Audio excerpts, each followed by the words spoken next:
Civil enclave Agra के निर्माण का कार्य शुरू हो गया है, किंतु प्रोजेक्ट को लेकर नागरिकों में अनिश्चय की स्थिति बनी हुई है। सिविल सोसाइटी ऑफ आगरा का कहना है कि इस प्रोजेक्ट के बारे में सटीक जानकारी आधिकारिक रूप से सुलभ कार्यवाही की जाए। मौजूदा सिविल एयरपोर्ट आगरा पर्यटन उद्योग और आम नागरिकों के लिए पूरी तरह से अनुपयोगी है।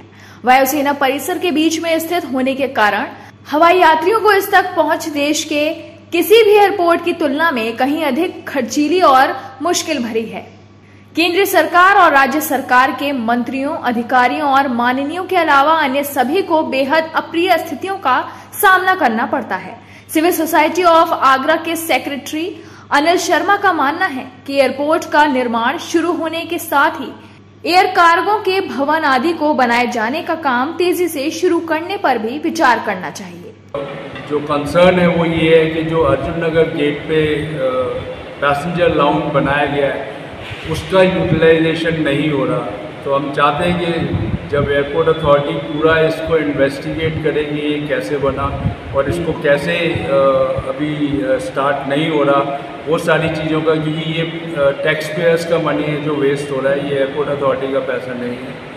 फिर हम जो पेड़ काटने के लिए जो अब अड़चन आ रही है, जो हम अखबार में पढ़ते हैं, हमने पहले भी उनसे कहा था कि एयरफोर्स से मदद ली जाए और जो एयरफोर्स के हिस्से में पेड़ हैं उनको परमिशन लेने के लिए कहा जाए। और चौथा जो हमारा कंसर्न है वो ये है कि इतना बड़ा एयरपोर्ट बन रहा है उसमें एयर कार्गो का अभी कोई प्रावधान नहीं लिया गया है और वो प्रावधान लिया जाए। और सबसे इम्पॉर्टेंट ये है कि ट्रांसपेरेंटली ये होर्डिंग्स लगाएं, धनौली में लगाएं, कलेक्ट्रेट में लगाएं, संजय प्लेस में लगाएं और ताजमहल के पास लगाएं, जनता को पता चले कि इनका कमिटमेंट है या नहीं एयरपोर्ट सिविल एन्क्लेव शिफ्ट करने का। वरिष्ठ पत्रकार राजीव सक्सेना का कहना था कि यहाँ का एयरपोर्ट एग्रीकल्चर प्रोड्यूस के निर्यात उपयुक्त वाले एयरपोर्ट के रूप में सूचीबद्ध है। यह बात अलग है कि निर्यातकों और एयरपोर्ट से ऑपरेट करने वाली एयरलाइंसों के बीच सामंजस्य का अभाव है। 7 करोड़ रुपया एयरपोर्ट लॉन्च बनने में खर्च हुआ है। बड़ा इम्पोर्टेंट ये इन्वेस्टमेंट है और ये इसका शायद रेगुलर इसका एक शुल्क भी देना पड़ेगा एयरफोर्स को। और ये एयरपोर्ट अथॉरिटी जो कि पहले से ही घाटे में चल रही है और आगरा एयरपोर्ट तो बिल्कुल घाटे में है, उस पर ये एक्स्ट्रा बर्डन है, ये फंक्शनल नहीं हो पाया है। और हमारी जानकारियों के अनुसार ये पॉसिबल भी नहीं है ड्यू टू डिफरेंस रीजन्स।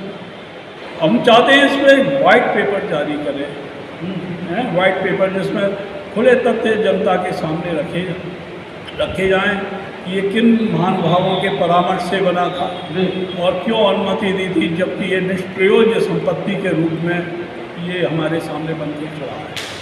और ये बहुत ज़रूरी है जनता के सामने, और ये पर्देदारी बंद होनी चाहिए, क्योंकि जितनी स्कीमें पर्देदारी में होंगी, अस्पष्ट होंगी, उनसे कहीं ना कहीं पब्लिक को घाटा उठाना पड़ेगा। और सरकार सिविल सोसाइटी ऑफ आगरा की जनहित में उठाई गई मांग जायज है।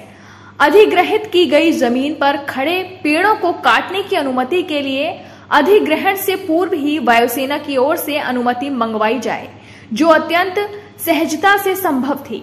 सिविल सोसाइटी ऑफ आगरा के द्वारा आयोजित प्रेस वार्ता में शिरोमणि सिंह, अनिल शर्मा, राजीव सक्सेना, असलम सलीमी उपस्थित थे।